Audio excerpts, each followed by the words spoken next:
Le péché, est-ce au masculin ou au féminin? Dans Matthieu 5, nous lisons: Vous avez entendu qu'il a été dit, tu ne commettras pas d'adultère.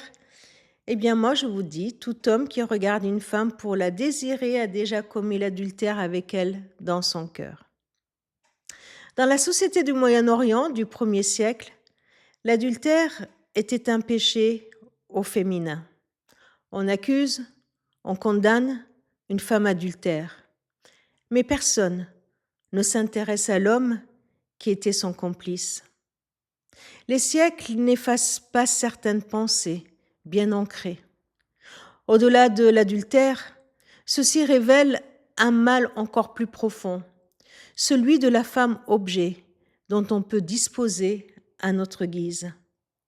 Femme objet qui ouvre la voie de l'exploitation sexuelle, de tout abus. Alors on regarde à la femme et on l'accuse. Dans le royaume de Dieu, Jésus vient renverser ses idées préconçues. Il vient délivrer la femme de cette prison. Il ose dire que regarder une femme pour la convoiter est adultère. Il ose dire qu'à chaque fois qu'on considère une femme comme un objet, on commet un adultère. Qu'à chaque fois qu'on utilise la femme pour soi, l'être humain pour soi, on commet un péché.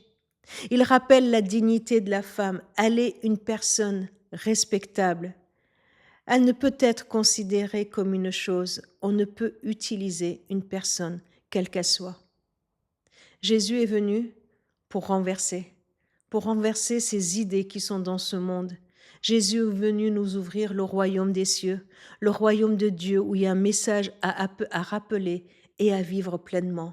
Respectons l'être humain quel qu'il soit, homme, femme, enfant. Nous sommes appelés à respecter et à être respectés.